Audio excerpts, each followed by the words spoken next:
Purchase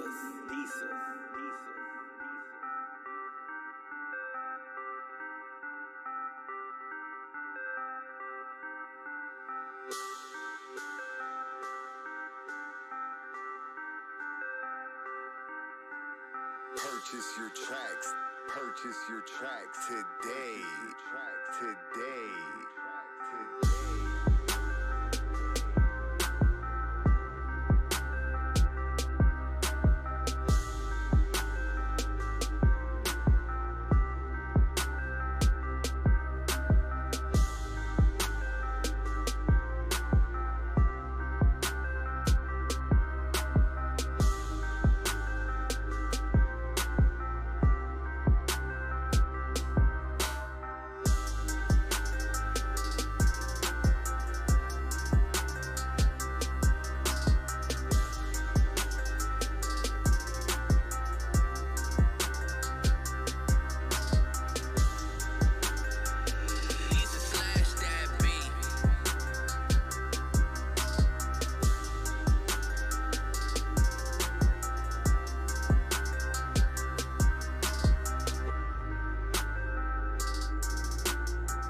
What's good, everybody? I'm back. I'm daggone back. I was on Facebook the other day. I'm back on YouTube, and we about to talk some Cowboys football for real.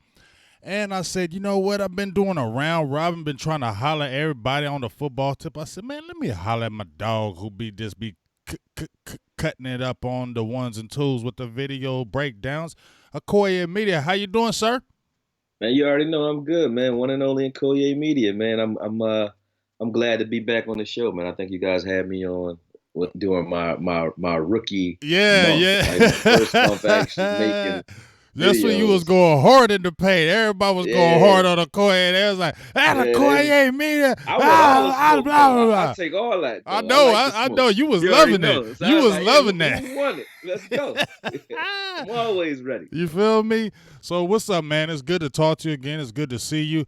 We was talking a little bit off air before we jump into Cowboys football. I want you to give me a plug because you was telling me about what you do besides football breakdowns and things with the Cowboys that you do. Tell me that plug that you got going on because there's a lot of people like this sport besides football.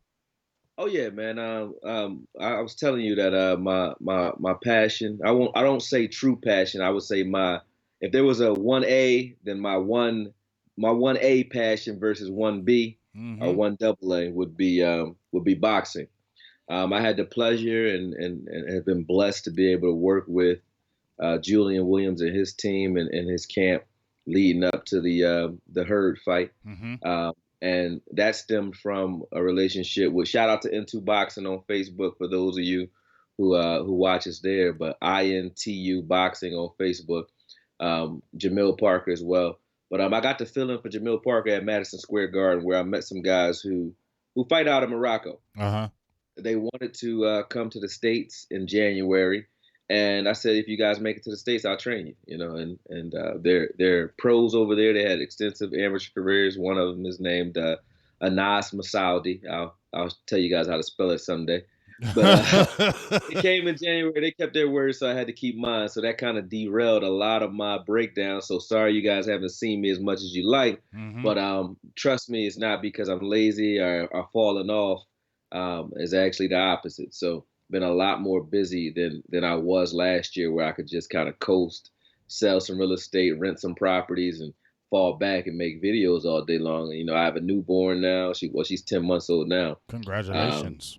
just got engaged, just moved, Mm-hmm. and been training fighters, man. So it's been a wild ride or wild year, but I'm enjoying it, man. I'm having fun. Hey, well, we love it, and I'm glad you are doing your thing. Congratulations to you on your newborn. Well, not newborn, but your little Yeah, she's not newborn before, right? yeah, your little one in your life. That's always a good thing. I got kids myself, so that's always a good thing. But just great to hear you doing your success beyond just breaking down the videos, the boxing, your passion. Oh no, but I'm back though, brother. That's I why I know jumped on the we show, about man. to talk about I'm it now. back. We about to talk about it right now. Let me give a few shout outs to people that are in here right now. Almighty Bones, what's up? Cheyenne Maxwell, what's good? Shell Sharp, Mike What up, Shy? Lasofa, how you doing? Tavis Banks, what's up with your big dog? Kim Johnson's, hello, thank you. How you doing? What's up, Boo Thang? How you doing? Hey, you better hurry up and get home. Robert Bass, what's good? No Deck Shout Ninja. out to Malibu. Malibu, Yes, how you doing? yes, Malibu yes. rum. You know what Ron I'm saying? Smith, what's good with you? I know you've been in there forever. How y'all doing? Tell all your peoples, your cousins, your sister, your brothers, all of them, get up in here right now because we about to talk some Cowboys football. So, it's been a whirlwind. Mini camp is just concluded. We're getting ready for training camp. I'm actually going to be down there. I'm really excited about that. And the reason why I'm excited about that, big dog, is because what everybody's been talking about has been the hot subject. Everybody's been speaking it out the mouth of what this man should get paid, what he shouldn't get paid, blah, blah, blah, this and Yeah. that. So we're going to hit it right off the edge. You know, Dak Prescott, there's been an offer. We've seen Carson Wentz get signed. They say he's making about $32 million, you know, in those first 4 years of the contract. There's been talked about how Dak's agent has did a counter offer of about $34 million, and you know the haters in Cowboy land are like, "Oh, no way, you should get that. Pay Zeke, do this, do that, blah blah blah." But Nah. here's the thing that I'm gonna ask you before we jump in. Oh, guy, we got a donation for the Nation of Skeptical Fan, $2 holla. We love you. Keep on liking, subscribing, donate, because if you donate, I can do more. I'm just saying. That Cali trip wasn't cheap, so donate. Like, hey, you watched Coming to America? Donation. You feel me? We need to get that rocking. But let me ask you this, dog. One of the reasons why this will be my second year going to camp, I really want to see Dak for myself because I've been hearing about all these good things. I mean, everybody, for real, all the people that are like the close people that are in the building, Brian Broderson, those guys are all saying that they have noticed a big difference. I thought it was a great thing when they got Kitna. It sounds like it's doing a good job. I love the Kellen Moore hire just because of the flexibility to change up. But tell me your thoughts about Dak Prescott. You say you're about to do a video on him. Remember I'm your doing rookie. it. It's already started. Yeah. So we already I've know been you. working You on it. know how you went ham on your rookie year. Tell me your thoughts on Dak Prescott, the money, and just your thinking. Do you think this is going to be like a career year with the changes that have been at hand? Well, that's already evident that it's got to be a career year with the way things are going because of his contract in the first place. So everybody ball out during a contract year. You either ball out or fall out. You're either gonna break something or make something, man. That's what it is. But I think I got to go back a little bit to even talk about Dak because we started off on a very bumpy road, and maybe we get bumpy again. But leading into the 2018 season, my faith in Dak was, if it was on a scale of 1 to 10, I'd say it was at a 4. Mm-hmm. Really, that's just honest. Right. I remember. Now, yeah, part of that.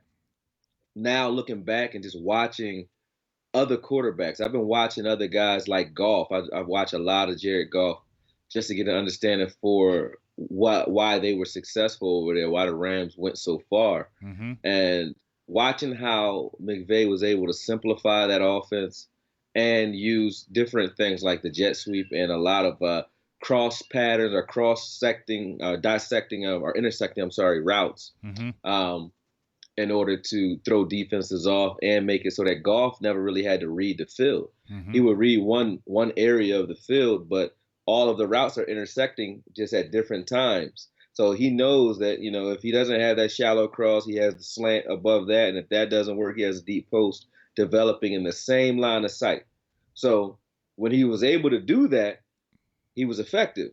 When he played teams like Chicago, who would take away that first line of sight, they understood that wherever he's looking, that's where he's thrown. Period. He doesn't go through progressions. So they would converge on that first angle, and it was opening up, or creating coverage sacks and and so on. So when I watched that, it made Goff look a lot more pedestrian, where others would say that Goff was night and day better than Dak, and I probably would have been Whack. one of them in the Not in the me. beginning of the Never. year. I would have said Never that in me. the Never beginning. me. Yeah, I mean, I'm glad. Yeah, I'm glad. I'm just honest, man. I keep it Yeah. a bean.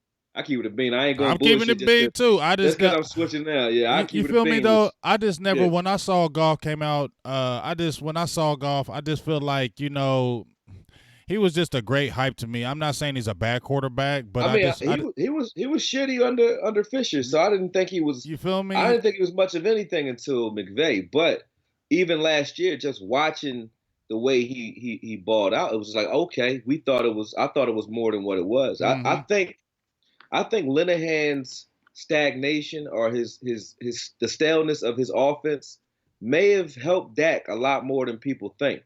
And the reason I say that is Dak had to learn how to read a whole field. He wasn't.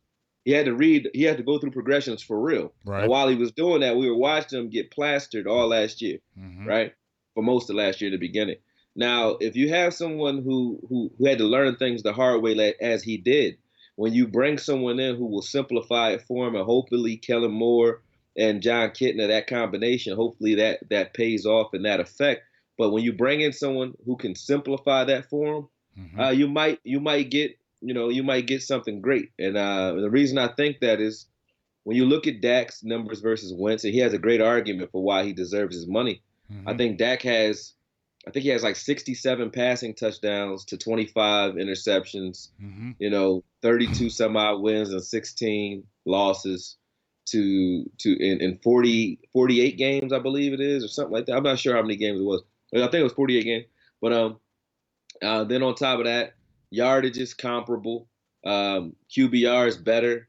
He has 18 rushing touchdowns on top of that. So it's like Dak has a strong argument, I think, to say and claim that he deserves just as much or more money than Carson Wentz. I don't think that's a weak argument. And those who say, Carson Wentz has a ring, he didn't earn the ring. Yo, he didn't play in them games, man. Yeah, he didn't earn the ring. I mean, when I say he earned it in the sense that he got the regular season record to where it was when they won it.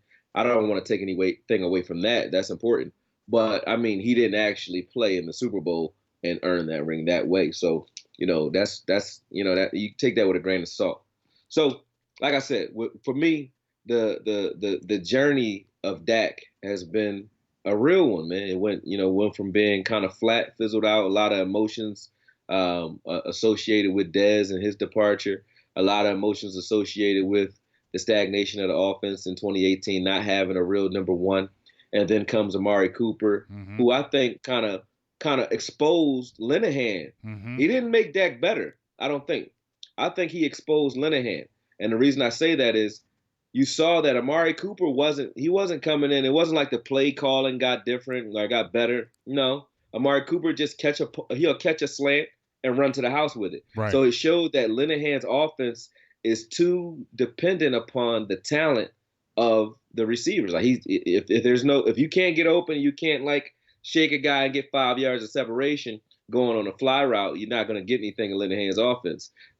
Cole Beasley was probably the only one who was like, Ginzu knife and shit up across the middle. Other than that, you see patterns where Dak had to go from left to right, right to left, had to make decisions, too many decisions for a young quarterback to make. Not making any excuses because he made some pretty damn good ones, some very, very poor ones, but he had a lot of decisions to make this season. And I think we could have made things easier for him if we would have understood that Linehan was the problem to begin with. I do believe, and I actually was one of the guys who took up for Linehan's offense early in the season because there were opportunities for Dak to sort of hit guys like against the Panthers with that Blake Jarwin miss, so on. We were seeing that a lot out of Dak, but. If you know what your elements are, that your line, Connor Williams, can't really hold up. Your line's not holding up the way it should, then you have to adjust and create a workable solution. And I don't think we had the answers quick enough for coaches that are supposed to be experienced as a Linehan and a Jason Garrett. Yeah, I mean, I think the biggest thing, just like as you were saying before to me, was just the fact that, Linehan as was to me was more of a guy that's all about the quarterback, drop back passing because that's what he seems like he's been working with for so long. But now you get a guy that can run and pass. You need to work. To me, was you were supposed to work to his strengths, and I feel like that didn't happen. But Right. I do get what you're saying about the fact that, you know what, even though that he was not working to his strengths, he had to learn other things. He had to learn how to be a better passer. So now when you come into a guy like Kellen Moore, it should be more simplified. And when it's more simplified, it's going to be more natural, not thinking, and then you're going to see more of the best of him instead of the worst of Dak. I think that's what Kellen Moore is going to bring out more than anything else. Right. Right. He's going to accentuate his positives and hopefully, bring him out. And I think he can. Well, like I said, we're about to definitely find out that for sure. So I was talking about some other positions, and one of the positions that I was talking about was the backup quarterback position. I said, you know what? If you look at the talent across the board, we look strong across the board at every position and depth-wise. But I've been talking about this the last week. Backup quarterback. Now, I like Mike White, okay? I like Mike White, and I think he could be a good player as far as a good backup position, but I just don't think he's ready. And I don't care. They were saying Cooper Rush looked a little better in minicamp. He had a bad first day, but he looked better. I have no confidence in no Cooper Rush. I'm going to keep it real, dog. I have no confidence, no Cooper Rush. I don't even want him there no more, for real, for real. Do you think this is my opinion now. You can go and say you like him or whatever. I don't like Cooper Rush. I wasn't saying that. I don't like no Cooper Rush, period. I just don't like him. I think, they was trying to hype him when he came in. Oh, this is the next Romo undrafted. No, he ain't, dog. There's a reason why he went undrafted, and I don't think he's that good. But do you think the boys should just kind of see how training camp goes and address the backup quarterback position, or do you think they should kind of just ride with what they got? I think you ride with what you got, man. Really? Why? Yeah, man. You ride with Cooper Rush, dog? No, Mike White. I fucks with Mike White, man. I like Mike White, but what about Cooper? If I like you, I like you till I don't like you. I like Cooper too, but they backups, man. They're not getting the reps that you would need in order to be anything special. You know that they're arm talents. They're not really leg talents. Like Dak can improvise, so it's a different effect when you take a guy like Dak and put him in and he's ready to go because he knows he can always pull the ball down and lower his shoulder like he did against the Giants and everybody else. And them Seahawks, dog. Yeah, he was beasting. So it's different when you have a quarterback that truly relies on just their arm, and those guys are just that. They're like Drew Bledsoe type guys. They got good arms, good accuracy. They don't have a bullet of a Drew Bledsoe, but you know what I mean. They're not running anywhere. So it'll take time for them to adjust to the NFL game. I don't mean to cut you off. So, Akoye, if Dak got hurt, you feel Cooper Rush can keep us afloat? Like, come on, dog. I mean, if that's the case, then you just need to go grab a veteran QB and throw him back there like a Hoyer or somebody like that. That'd be fine. I wouldn't be against it, but I'm not afraid of having these guys because they're not going to get better without the reps anyway. We know that. So the only way they're getting reps is, God forbid, something happens to Dak, and we don't want that. So I'm not really worried about it. No, but I like Mike White. I really was big on Mike White coming into last season. I know the Cowboys are big on him. His accuracy is ridiculous. His football IQ is pretty good. Will he be good? We don't know. He has the talent to be. And I know that one thing's for certain. Jerry Jones isn't just sitting there watching a bum in practice and saying, hey, yeah, we're going to ride with this guy. Right. Jerry will get rid of your ass if you're a bum. And I don't think Cooper Rush or Mike White are putting up duds in practice so much so that it becomes a issue, So I don't think it's a problem. Well, me personally, I don't want no Cooper Rush. If they're gonna get a veteran, I think they could probably look around there just because they prep Mike White some more. I feel you. I like Mike White when he was coming out. I watched him in the Senior Bowl. He looked really good. I like his size, good accuracy, as you said before. He got hella sacked when he was in college and still put up good accuracy numbers and good numbers overall. He throws a pretty ball, and I just feel like, that last year was good for him. I know he wasn't going to get any time last year.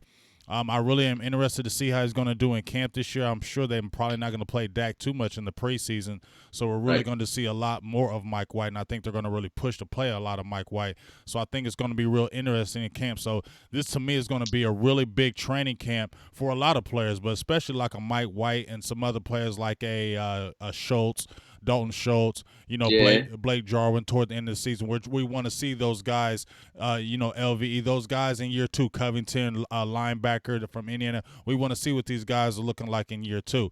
So talking about that, and then we're gonna jump right into these rookies, because I know you did a couple videos, you did a couple breakdowns on, breakdown on Tristan Hill, correct? And then you did another breakdown on Tony Pollard. Both of those players I really McGovern. love, and Connor McGovern. That's my boy. I like McGovern. I'm not an offensive line guy. You know what I'm saying? So, but I do love that. That's how you know that. That's how you know he that shit. Because I don't like watching the offensive line, but I like watching him knock the shit out of people. Well, I don't know. I think he was like born to do it, because when I seen his pops, you know what I'm saying? His pops like kind of raised him in it, and he was like his coach kind of like all the way through school. So I think his pops really prepped him to kind of get there. I seen the story on him, and it was a really good story how him and his pops kind of like trained him from day one to get in that NFL. So yes, he is nasty, and especially in the Big Ten and Penn State, those guys especially in the Big Ten, the big uglies are really good players to me. Travis Frederick, i.e. one of them. But let's talk about most impactful rookie in your opinion. Now I know I've been screaming him. I've been screaming him from the Himalayas, from anywhere. I've been screaming his name. I love some Tristan Hill, and I love the picks. But this Tony Pollard kid, when I watched him, when I looked at him, when I seen the tape on him, just the attitude, and he's got size. Everybody's like, oh yeah, he's a Lance Dunbar type. No, he's nothing like a Lance Dunbar type, because Lance Dunbar was little. This dude got good size. He's 6 foot, about 210 pounds, and he got wheels, and he's got great balance. You get what I'm saying? He can play multiple positions, kick returner, receiver, running back. That's my guy I just really love. Tell me who you really kind of gets you going for the Cowboys, and why. I mean, as a rookie? As a rookie. I have to agree with you, Tony. Pollard's a beast, man. I don't know what he is. I mean, he has the receiving ability that you want. He can get up there and snatch balls out of the air, no pun intended. He also can lower his shoulder. He's great after the catch. He reminds me, I said this in the video, he reminds me a lot of Kamara, with the fact that when he breaks a tackle or he cuts, he does it full speed, and he has a knack for making people miss in tight spaces. That's something you love in any ball carrier. It doesn't matter what they're doing. But I watched a couple of his kickoff returns where he's literally gets nailed a couple times, and still, full stride, no problem, never stops his legs. You can't arm tackle him, and if you lower your shoulder on him, he's like remember that guy from Minnesota? He wasn't big. His name was like Mo Williams. Might have been Mo Williams. No, he was a running back, number 20. Yes, I believe he was from. I don't know if he was from Kentucky, but I know exactly who you're talking about. Yeah, it wasn't very big, but when he lowered his shoulder, he had a lot of pop. And that was he reminds me of that guy. He's not slow like that guy, but he definitely is. He's a lot more powerful than he looks, and I think that's because speed creates power, and he's so explosive in his lower body that he has no choice but to be a little bit more powerful than he looks. Now I hope that. He's durable, right? Because that's the only question mark right now, and I don't think he had any glaring injuries in college. I may be corrected. Someone might correct me in the chat, but from what I see, Pollard is not just the most impactful rookie. I think he'll be the most impactful offensive player, dare I say it, in this new look offense, and not because he's better than anybody. I'm not saying he's better than Zeke. And I'm not saying he's better. The only person I say he's hand over fist better than is Tavon Austin, because he's doing the same job as Tavon Austin, and he can do more than Tavon Austin. But outside of Tavon Austin, I'm not saying he's better than any of those guys. I think if you lined him up primarily as the number 2, he's not better than Gallup. If you lined him up primarily as the number 1 running back, he's not better than Zeke. But if you move this guy around, he creates so much of an element in your offense that and guys have to equate and account for him, because he can do so many things. When he's lined up as a wideout, he's a real wideout. Right. So you better guard him, and you can't do it with a linebacker because he'll kill him. So he can do so much when you move him around. He makes everyone else's job easier. So that's what I mean by most impactful player on this offense. Not that he's better than anyone at any one position. It's just that he's going to open up everyone else's position and make everyone else's job a lot easier than it is already. So, that those are the things that we were looking for out of Linehan. And when I was trying to give Linehan a boost, I was saying like, hey, man, use some of these guys, move some of these guys around. And put them in different positions to create those types of mismatches. You kind of knew what we were doing last year. Mm-hmm. Now with Pollard, you can know what we're doing, but depending on how you choose wrong, you lose. It's period. Just thanks, babe. It is what it is. I don't want this right now though. Well, you know what? I'm feeling what you're saying also. And like I said, the thing with Tony Pollard that I like, and I think, like I said, what we're going to hear about Kellen Moore. Shout outs to my Cowboys family if you're still in the box. What's up with you? Shout out to everybody who's in here. Let me give you a few more shout outs, Akoye, right quick. Tariq Salim, my boo thing. Like I said, my Cowboys family, salutes to you. How you doing? Montana 808. Buddy Johnson, I'm going to answer your question here real soon. Cheyenne Maxwell, everybody who's in here, keep on jumping in, keep on talking about a Cowboys legacy, whatever. I didn't mean whatever to you. I mean to say what's up to you.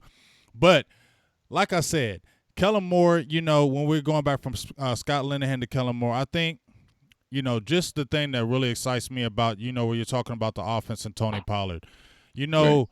we didn't really have explosive players last year, even though Amari Cooper was, he was dynamic.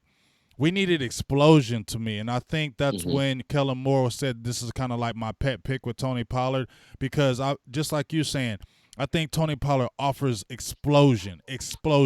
Even when we had Tavon Austin, he's more of a gimmick-type player.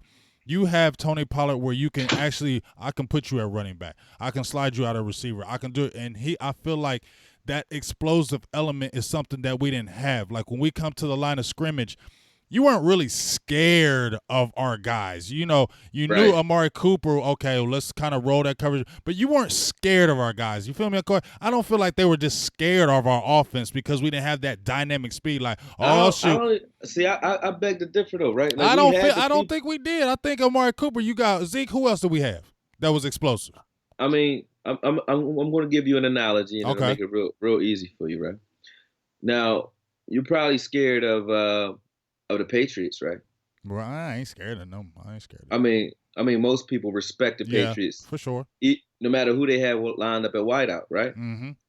That's because their scheme is such that you have to respect every player and play each player to the fullest because you had, James White, I think his name is. What's his name? The running back. Running back, kind of like coming out the backfield. Mm-hmm.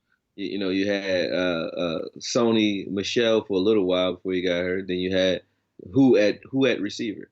Right, Hogan. A bunch of grocery store clerks that if you saw them at Whole Foods, you wouldn't be able to pick them out of a fucking lineup, bro.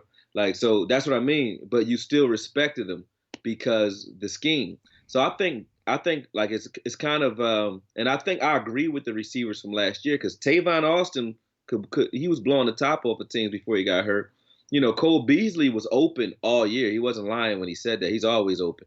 Cole Beasley was killing motherfuckers all year, man. Mike Gallup he was killing dudes all year. Mike Gallup is owed like 8 more touchdowns. Mm-hmm. They owe him like 8 touchdowns, and that was like between him and Dak. But Mike Gallup has burned dudes off the line of scrimmage. His get off and his release is ridiculous because he burns dudes off the line of scrimmage 4 touchdowns. He's just not getting those touchdowns because he's overthrows, sacks, just pressure in Dak's face up the A gap, counter wins.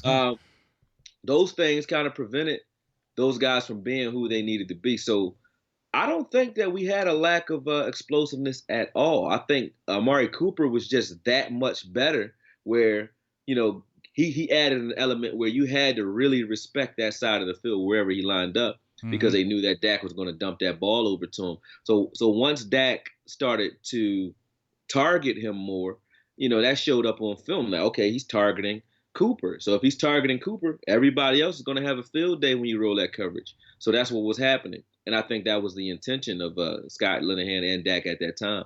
So, I don't think that we had like piss poor talent at the receiver position. I just don't think it was as good as it was obviously with Cooper, because Cooper is that talented. But with Cooper and Pollard and Zeke on the same field, because last year we were talented. I mean, we had one of the most talented offenses in the league. We just didn't look like it. We didn't Right. look like it. Right. We were talented though. A lot of people don't have a Zeke, man. That for sure. I know. I ain't counting. Either. I feel you. I ain't saying that a lot of people ain't got a Zeke or a Cooper. But Gallup still was a rookie to me. Was still learning on the fly, even though he was balling. I think that connection is going to be better this year. But I just feel like if we're looking at receiver position from last year to this year, to me, Cobb is better than Beasley. My opinion on that one. Yes, Cole Beasley gets open, but he don't offer anything after the yards after the catch. I don't care what anybody tells me. No, he don't, because he doesn't. But Cobb had. Let me defend my boy Cole. Real quick, you man. Defend Cole, because I don't hate on Cole. I don't hate on Cole. The boy is nice, but he don't offer nothing else after the catch, dog. Man, listen. All he offers is he get his ass open. Cobb. We're gonna see in Buffalo. Cobb has managed to disappear with the best quarterback, arguably, in football. He's managed to disappear on a regular basis in Green Bay with Aaron Rodgers throwing them the damn ball. So if you can disappear. You don't think that's due to a little bit of injury? Because if you look at his first 3 years, they were fired. I mean, Cole Beasley's always nicked up and injured, man. Even the last play of the year against the Giants, he bust his knees up. He didn't sit out the next game, though. He don't do that. Cole Beasley. He need to get that contract. He a tough little dude, man. I've seen dudes suplex Cole Beasley right on his neck. He pop up and show you what his name is with his 5'3" ass. He like the Muggsy Bogues of our team. So for me, I like Cole. I won't say that. I do obviously like Cobb. What Cobb's potential is more than Cole. But That's what I'm talking about. More potential. But he hasn't shown it yet to me. I think his potential, because he's faster. Yeah, he can get you some yak. Yeah, but he's bigger too. He's bigger. His tenacity though. Mm-hmm. I don't know if this is Cole got a lot of heart, man. Cole got a lot of heart now, and he does a lot. He did a lot for this offense. So I'm gonna give Cole his respect and his just due. Well, a lot of people, I think somebody asked, would Cole Beasley make this team? And now they weren't trying to be smart. They just really asking that. And I'm like, what? Come on, man. Put some respect on his name, man. That's all. Okay. You know how I am. I am like that. Like, it ain't just a Dez thing, man. I feel you. If somebody really bleed blue and they wore the star, you got to damn near. They got to like stump some babies and kill some old people or something for me to stop liking them. That's I feel you. Well, Cole, do your thing over there, but just stop talking about Dallas like that, like you are, because my feeling on the Cole Beasley thing, I get where he's calling out. Yeah, they didn't offer second contract, and I'm not around there to see all that, but I just feel like, you know what, they did offer you to play, and if it wasn't for playing with the Cowboys, you probably wouldn't have a contract with the Buffalo Bills. That's all I'm saying with that. Maybe, yeah. So I'm just saying, Cole. That's the business side. Yeah, and that's where you get kind of messed up though as fans though. When you got a guy who I look at it business though, Corey. I don't look at it fan side. I look at it business wise. I don't be looking at it from no fan size. I look at the money because I know this is a job. The fans look at it like, oh, this is entertainment. These dudes, this is their job. This is what they go to do. If they don't make plays, they don't get paid, and that's what. Let's kill this noise. Check this, right? Okay. So we both know, like, content. With content, eventually we all want to make some money, right? Right. So if you had 380,000 people viewing this right now, and people on it, and someone gave you a super chat for $50, and another one gave you $500, and another one gave you $700. If somebody went in this comment section and said, "Hey, man, Big Game James is just in front of a computer, man. He don't deserve that kind of cash," you'd be like, "Yo, stop fucking with my money." That's what I mean, dog. So I'm with you on that. When it comes to players, I'm with you on that because I ain't got to pay him. Right. I just say, look, if you just pay him what the market says you should, that's all. Now with Dak, when people say he don't deserve that $34 million, that's not what the numbers. Not what the number says. Right. The market goes where it goes. So as the market goes up, everybody starts making more. Mm-hmm. So as everybody starts to make more, the cap goes up. Dak is in line for what he's in line for. Now, if this were prior to Aaron Rodgers and Matt Ryan and Wentz and those guys getting those huge contracts, if Dak was the first to make 34 mil, I'd say no. Mm-hmm. But now that is the status quo I for feel you. quarterback, I feel you you. gotta give that man his bread. Yeah. So I don't count their money. Right. I just say, look, once Shouldn't you get nobody. the money, you best ball out. That's all. Right. But as far as trying to stop them from getting it, that ain't my place because I don't care. Just get on the field and do what you're supposed to do, and you earn that check. Because to me, like I said, I like boxing, right? Mm-hmm. So, Floyd, if anybody overpaid, Floyd Mayweather get up one night and make, $250 million in one night. Mm-hmm. So, I done rumbled for free my whole life. I wish I could get one of those checks. You see what I'm saying? I feel you.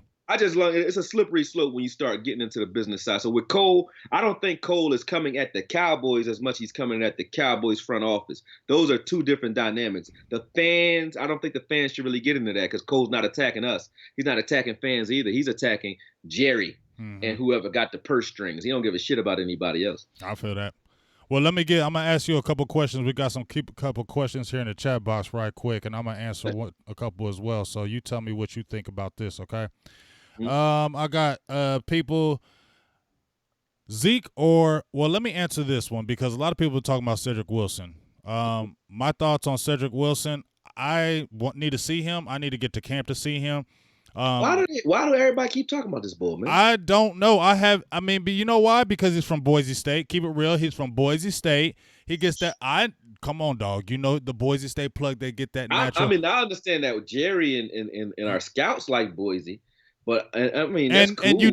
And listen, Cowboys fans didn't see him last year. He's got about 6'3". He's got some decent size. So people are like clamoring about him. But me personally, and listen to Broadus and those guys, and then like I said, I want to see through my own eyes. But a lot of people are saying, he's got to get over that shoulder injury, and he's got a lot of stiff competition, and it's just not a guarantee that he makes the squad. Right. Me personally, I need to see Cedric Wilson. I haven't seen him. So I can't say, Cedric Wilson is nice. No, I've seen other guys that are going to push him. I need to see Cedric Wilson. So I can't sit there and say, oh, yeah, he's making the team. No, I think he's on the bubble like some other players because if some of those undrafted free agents step up, Johnson or Guyton, or you got Tavon Austin or Noah Brown or any of those guys, Cedric Wilson could go right back to the practice squad and not be on the team. He's a 6th-round draft pick. The fact that we're talking about Cedric Wilson shows, that we just have very, very little faith in the guys that are already in front of him because Cedric Wilson shouldn't even be mentioned, man. And the reason I say he shouldn't be mentioned, like, you got to get through Cobb. You got to get through Gallup. You got to get through Cooper. You know what I'm saying? Then you got Tavon Austin. You got Noah. Alan Hearns. Yeah, Hearns is. I don't think Hearns is going to be ready for this year. If he is, God bless his brother. No, man, that injury is gruesome, man. I don't think it's going to be right. And if he is right, more power to you, brother. I ain't hating on y'all. Like I said, I said a prayer when you got hurt, but I just don't think he's going to be ready. Now, I don't know, man. For me, I don't think Cedric Wilson's a bum. I don't see what the hype about. Like, why are we talking about him? Let's see something first. Mm-hmm. Like, I haven't seen shit. So I'm not talking about him. I don't care. Like I said, I need to see him. That's what training camp is. I can't wait to get to camp because I need to see from my own eyes these guys. Yeah, that's what I'm saying. I need to see. I need to see. I haven't seen him catch one pass. Yeah, I haven't seen anything. But we keep hearing about. Right, we keep talking about him. And I just, like I said, I think that's the Boise State click up. I feel like that's what it is. I got another question in here. Let me see who said this. A couple of people said it. I don't know. I don't know because I got to go through here. Zeke or Barkley? That's a tough one because Barkley's nice. I would say this is what I'll say about Barkley and Zeke. and don't kill me, man. You have to separate the two, and the reason you separate them is Zeke is a true running back. Right? He's a running back. He can catch the ball a little bit, but he's a running back. Barkley is a playmaker. It's like comparing Barry Sanders and Emmitt Smith. Mm-hmm. Emmitt Smith is a running back, and he was a damn good running back, and nobody would argue that he's one of the best running backs. If you were arguing stats and consistency and durability he is the best running back all time, right? In that regard, due to stats and durability and touchdowns and productivity. Mm-hmm. But if you're just talking about playmaker, natural ability type thing, you're going to go with Barry Sanders, right? So it depends on what angle you're arguing from. If you arguing playmaker ability, you can't argue that Zeke is as talented as Barkley, because Barkley can fucking throw a baseball like a major league pitcher. He can throw better touch passes than Eli Manning. He's done it. He can catch better than Zeke. He can run routes better than Zeke. He's a lot more athletic. Okay, and Zeke is a fucking hell of an athlete. So to say that he's a lot more athletic than Zeke is telling you how athletic this dude is, But I don't think that argument is a fair one, because Zeke does things that Barkley won't do and doesn't do, and Barkley does things that Zeke isn't asked to do. So it's like comparing Kamara and Zeke. Kamara is a playmaker, Zeke is a running back. You know what I mean? Mm-hmm. So I don't think it's a fair comparison, honestly. I like them both, but you can't. And who would I want on my team? Zeke all day. I fuck with Zeke because he's on the team. Mm-hmm. Now, Barkley, would I love to have a guy like that too? And would I love to see how we would use a guy like that? Yeah, because I don't think you just use Barkley as a straight up running back. If you do, you're wasting a lot of his talent. You're doing a disservice to him if you don't use everything about what he can bring to the table. Yeah, I think you use Barkley in conjunction with another running back. I wouldn't even give Barkley a heavy load. He's not a bell cow running back. I would have him. You can put him in this. You can put him in the slide. He's kind of like the Tony Pollard type deal, where he can do so many multiple things. It's like you don't want to pigeonhole him strictly in the backfield, because you can do so many things with this kid, and that's what makes your team better. Just like you said, the playmaking ability, he makes everybody on the offense better because of what he can do, and it opens it up for everybody else. But then, as you said, Zeke is a monster. I think, just like you said, Zeke is a running back. I will definitely agree with your analysis on that. Zeke is a running back. Like, when I think of Zeke, I think of strictly a running back. Some guy, the dude that you can give 30 carries, 35 carries in a game, and that dude is just going to churn them yards. Like, he's going to get stronger as the game goes on. So I definitely feel what you're saying, and it is kind of a tough comparison, or not a fair one, because they're two different type players, and it's really hard to really judge either one of them, because both of them give you different elements that are very, very good. Right. So now we're going to jump into another topic. Come on, let's go. I like how your questions are. Your questions is like, you had me on the spot. I felt like I was that dude. What's that dude who's on not the grand jury? What's his name? Carver. Who's the dude? Kastner. I don't know, dog. That dude is getting questioned by Congress and shit about some shit that happened 30 years ago. The last year, I was like, damn. I feel like the next question I answer might be my last. Hey, that's how we do it here. You gotta be ready. You just gotta be ready. So. All right, now we talked about a few things. Kavanaugh, yes, Kavanaugh. So I'm the guy behind the desk. I'm like the representative from Nevada right now. I'm about to get at you right quick. Mm-hmm. So I'm thinking right quick, dog. So we've been having, like I said, we had hella depth. I think, to me, in my opinion, this is the most talented team Garrett has been under Garrett, because of the depth, the age, the depth, and then you look at the guys behind the starters, which I really like. We haven't really had that the whole time. Now you're going into camp and you see veterans. You got the young rookies. We got second-year players. Do you see who could be a surprise cut for you? Like, be like, oh, dang, I didn't think that was going to happen. Who would be a surprise cut for you on the defensive side of the ball if you had, let's say, defensive line? Because if you look at that defensive line, it's thick. You got Malik Collins, you got Antoine Woods, you got Daniel Ross, you got Tristan Hill, you got Covington, you got Hyder that can slide underneath, Crawford can slide over there.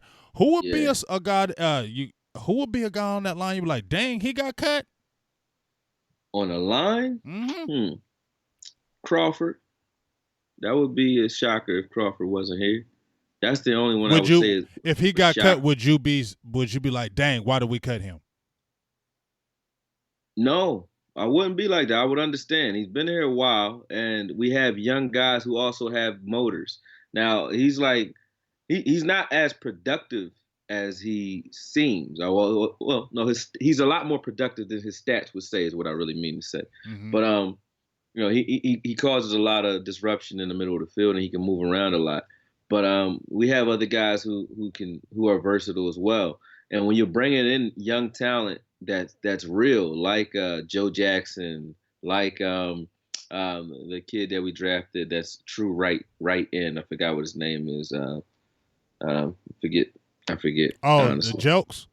Jelks, yeah, you got guys like those guys. You want to see what they can do under a full year, maybe 2 years of a Marinelli tutelage. We know what Crawford is. Like it's a zero-sum game with him. Like we know where his ceiling is. He's not going to get much better than he is, and he is good. But the talent is starting to catch up to him, I think. And I say that because we have more bodies, fresh bodies that we can throw out there who are comparable. You might not be able to replace him with one guy, but you can replace him with a combination of guys. And if it comes down to paychecks and productivity, he might be one of those guys that you see either cut or traded to another team, because he can start almost anywhere. He can play almost anywhere. So there's nothing against him as far as his talent is concerned. But it's like Greg Ellis. Greg Ellis was good when he tore his Achilles. Greg Ellis. Yeah, he was good. It wasn't like he fell off. He tore his Achilles, but he still was Greg Ellis. But when he went to the Raiders needed him more than we did. You know what I mean? Because we had Anthony Spencer coming up who needed some more tick. And I think you'll see that same thing happening with guys like Crawford. I don't think Malik Collins or those guys are in trouble because they're still young, and we still haven't seen the best of a Malik Collins. Right. We haven't seen the best of those guys. We've seen the best of Crawford. Right. And we know what he is. He's a solid C+ guy who can play C+ level football at any position on the line, and that's good. But not great. All right. So, Tristan Hill, you did the video of him. Do you think he makes an impact this year? Does he start? Let's say I'm gonna give it let's say a week 8. Do you think he's in that starting type of rotation? And does he move like an Antoine Woods out the way, or do they still kind of just bring him along slowly? Oh, he doesn't move an Antoine Woods out the way. Okay, not at all. I don't think so either, because Woods is a dog. I'm just saying that is he going to start taking snaps from those type of guys by looking at his talent? He's going to take snaps from him, but to me, Tristan Hill he has the potential to be great. He does, obviously, with the second round pick. He should, but I don't like how he uses his hands. He lets people get into his body too much, and he tries to rely on that first step.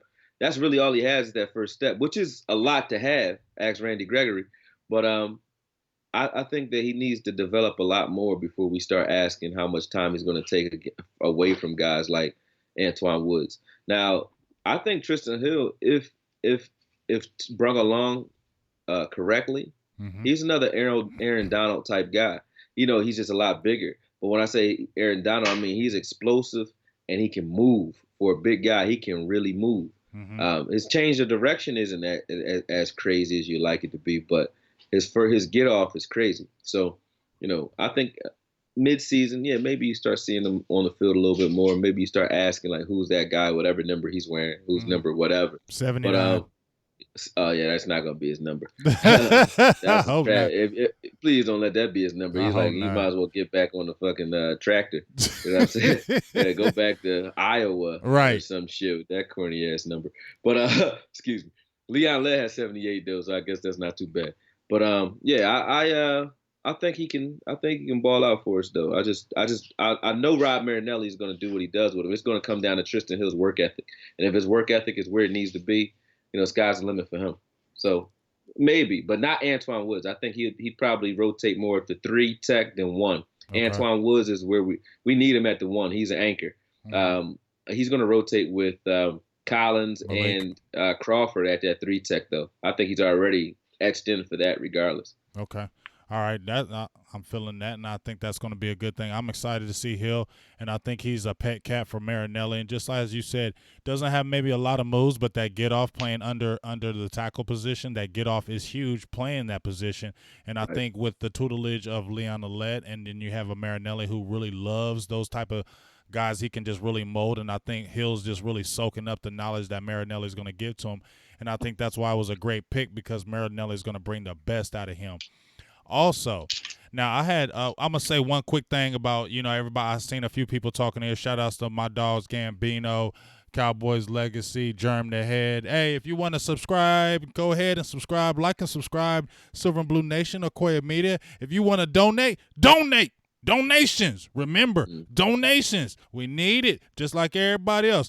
Everybody got to make a living out here. You feel me, dog? And so do we. So, hey, like and subscribe. And if you got donations, throw them on in there. It's all good. It's just to make the land and the nation better. But I want to say something real quick because some people talked about Rico Gathers. I did bring him up last week. He got the 1-game suspension for the marijuana charge. I just seen his. I was on his Instagram. He still get in trouble, man. Yeah, man. I see his Instagram. Okay, I ain't hating on Rico. I'm not gonna hate on you, Rico. But I seen your Instagram. I seen your video, and I don't think you should do music. That's just my opinion. That's just my opinion. Man, the fact that people still having that conversation about Rico, I think you cut him just because you said that. That's why you cut Rico. Like, fuck out of here, man. Dog, like, I hate, like, but the fact bro, that he's even in that conversation where we still talking about music. He's done made hella money too with the Cowboys. That's what's up. More power to you. Like, I ain't never mad at nobody getting no paper. He Get your paper. He made get hella the fuck money off this team, though. You can do that. I was that paper and go sit your ass down somewhere or go pay for your rap career, bro. I was going to ask you what are your thoughts about him, but I just heard your thoughts, so we're gonna move. Yeah, I'm tired. I don't got no thoughts on Rico because I want to see him on the field either. And it's not just him. Like, it's the Cowboys too. I don't understand the experiments we be having, man. We bring guys in and we don't plan on using them, but we'll keep them in as this like sideshow distraction for the longest. And we did it with Rico. We did it with remember Mike? What was his name? Michael Johnson. He was a safety. Michael Johnson was injuring the same knee every fucking camp. Oh, Matt Johnson. Matt Johnson. Yes. Yeah. But he was in camp every year, man. But I ain't gonna lie. He had, when I seen his tape and all them interceptions, I was intrigued by him. And he had good size, but like you said, he kept getting hurt in them damn hamstrings. Man, listen, I'm done with the dude, man. Like, I'm done with it. Just for the fact that he's just not here. He's not here, he's not producing. And it's like, it's frustrating having him. He was like Martellus Bennett. We had Martellus Bennett, wasn't using him either. But when he left here, he was balling. So I think you're gonna send Rico somewhere else. And you're gonna do good. A coach is gonna use him the right way and actually understand how to deal with his young ass, and then that's gonna be some shit. I think it's gonna be nice. But like we got so much talent on both sides of the ball. Like, we got guys that I need. Like, we didn't talk about Quinn. You know what I mean? Robert Quinn. I know, right? Like, we just talked about the defensive line. Well, let's talk about Mighty Quinn. What are your thoughts about him? I mean, we picked him up in the free agency. I prayed to God. I prayed to the football gods.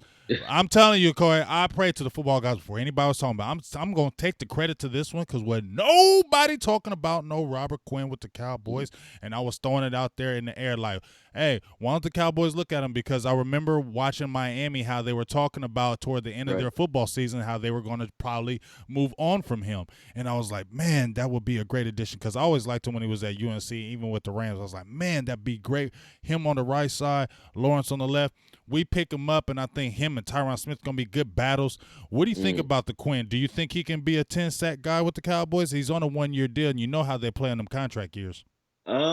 I mean, I think he's gonna ball out if he's given the opportunity. Quinn is perfect for this defense because he's a good right end for us. Like, we needed a guy who could be consistent on that end, and Randy Gregory obviously is having his troubles. So we needed somebody that was just going to be able to be in there and every down. And Quinn's that guy. He's not going to get in a lot of trouble off the field, and he has enough left in the tank, I think, to be effective on anybody's team. So. And we don't need him to play the left side because Tank's over there. So I think Quinn is definitely going to be another one of those staples like Tank where, no matter when he's in, he's going to be effective. Him, Antoine Woods, Malik Collins, Tank, that front four right there is already. Don't that sound nasty? I can see any of them making a Pro Bowl. I'm not even lying. Like, with Antoine Woods out there, I think Antoine Woods is one of the best one-techs in the NFC. How the hell did he go undrafted?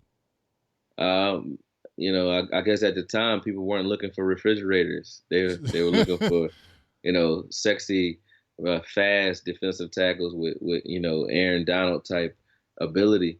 And he's not that. He's not that. He's a guy he's just gonna come out and ball, man. Mm-hmm. Antoine Woods is like a refrigerator with swag.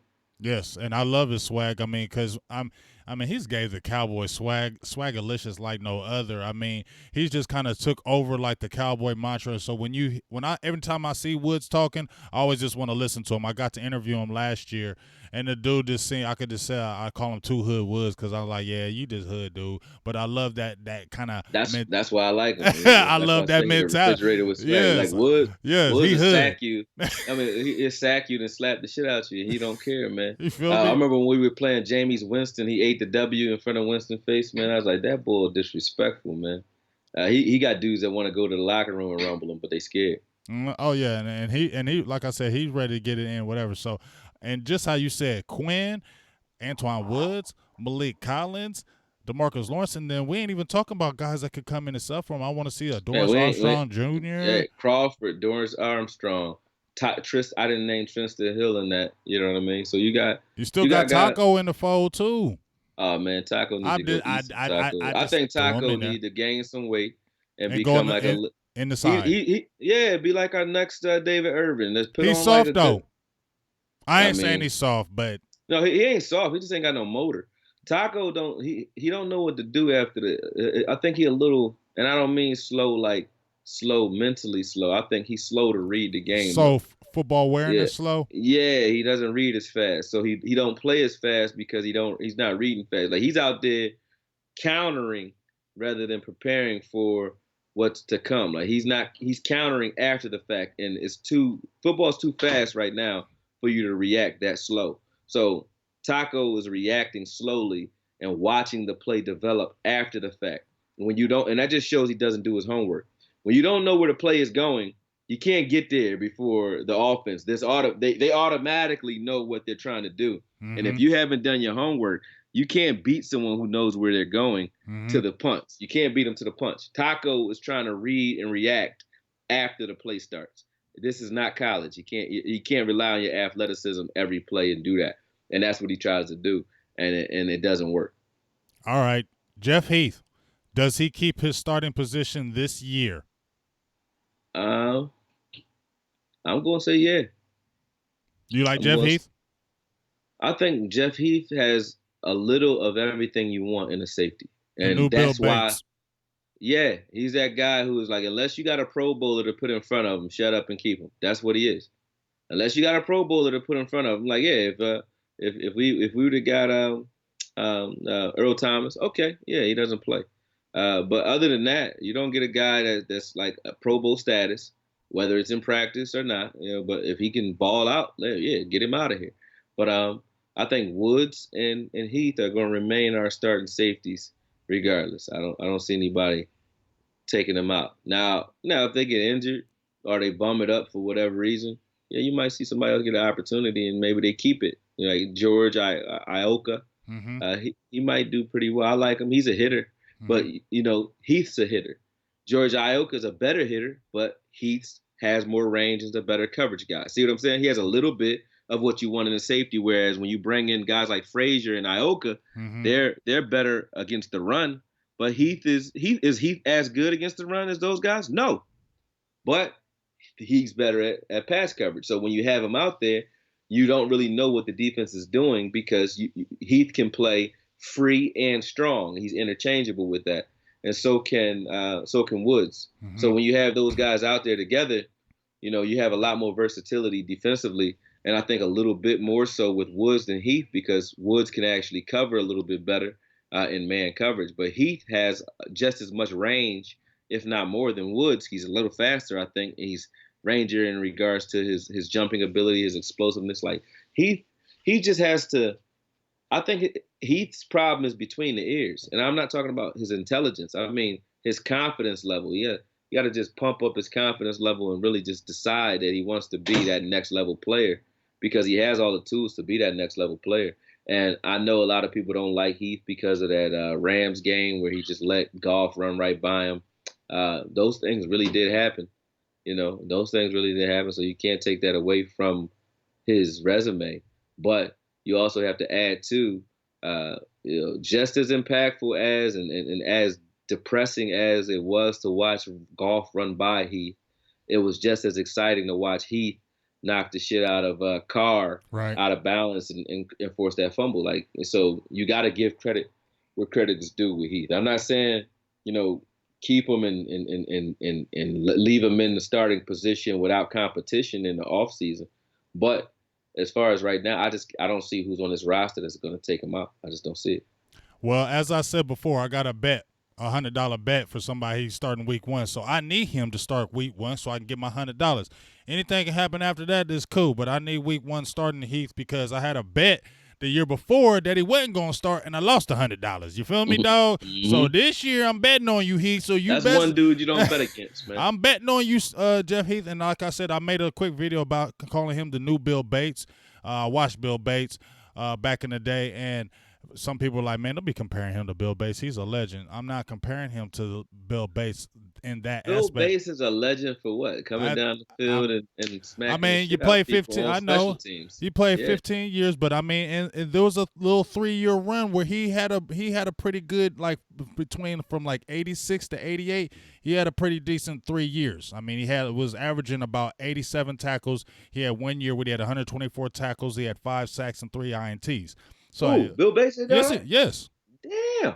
Yes. I don't even remember that. I remember Bill Bates coming out and laying shit out on kickoffs. When he was our I don't even remember Bill Bates as an actual playing safety. Yes, he was our strong safety. I remember Darren Woodson. I remember James Washington, Brock Marion. Yes. I remember all those dudes. I remember Bill Bates just knocking niggas out, man. That's it. Well, hey, he was knocking them out in that secondary too. But every year they were trying to get rid of him. He can't do this, he can't do that. But every year he was still on that roster, and that's the reason why I say he's the new Bill Bates, because every year everybody wants to replace Heath. Every year everybody wants to get rid of him, but every year he's still right there. You get what I'm saying? So he's like the new Bill Bates to me. So we're about to wind it down, big dog. I do appreciate you coming out, but I want to ask you one other thing. Oh yeah, make it good. I'm going to make it good. It's the coaching position. Now, I had threw something out here, and I want you to tell me what your thoughts are. Now, we all know about Garrett. I ain't gonna be talking about him. I said I'm gonna screen nothing but positivity toward Garrett. I'm not a hater of Garrett, but I'm gonna screen nothing but positive things for him. And the Lord say, speak positivity about Garrett. And that's what I'm gonna do. So I'm speaking the positive. But let's say he doesn't do it. Let's say he doesn't do it. And I feel like the Cowboys are going to stay in-house with the next position, head coach position. Now, I love Coach Richard, and I know they love him too. But I have a sneaky suspicion, just in my opinion, that if Kellen Moore does anything good with that offense, he does anything good, I think he will be in line for our next head coach. Just in my opinion. What do you think about that? Because I don't think they're going to go to the outside if Garrett doesn't do it, if he's not the coach. I don't think they're going to go outside because I know Jerry likes to keep it in-house. He likes the homegrown, and he wants people he already knows and has that familiarity with, and he can kind of do his thing. I don't think Richard will ever be the head coach of the Cowboys. Neither do I. As much as I would love it, he might be the defensive coordinator, which he kind of is right now. But I don't think he'll ever be the head coach because Chris Richard is fiery. He will tell you about yourself. He's respectful and humble too in some ways, but they don't want that. Jerry want a puppet, and Chris Richard ain't that. So I don't think Chris Richard will ever be. That's why I think Kellen Moore. That guy. Kellen Moore, maybe. I mean, I could see that happening. You know, Kellen Moore, if he comes out and he shows himself approved, then maybe. But the problem with that is, the reason I mentioned Chris Richard and I didn't say Kellen Moore. The only way that Kellen Moore becomes the head coach is if we suck offensively. And if we suck offensively, it's because of Kellen Moore to a degree. So, no to Kellen Moore, too. See what I'm saying? If Kellen Moore is successful, then Jason Garrett is successful because we'll be winning. And if we're winning, Kellen Moore is going to keep his job or move somewhere else. And Jason Garrett is definitely keeping his job if we're winning. So, not Kellen Moore. It would come from the defensive side of the ball, but there is no one other than Richard, and I don't think Richard will ever be the head coach of the Cowboys because he's just too fiery, and I think he'd be the one to probably, try to Jay Ratliff Jerry Jones, choke him up. Yeah. So, I don't know. I just don't see that. I think that was one of the things but that's one of the things I said that the reason why Rashard was going to do it. I think what stood out in my mind was that Philly game when he kind of did the Dez Bryant to the Philly player. I think that's kind of said, okay, yeah, you're not going to be the coach with the Cowboys because Stephen Jones them don't want that. You just too into it. But the reason why I said could be Kellen Moore because yes, if the offense shows good, yes, Garrett shows good.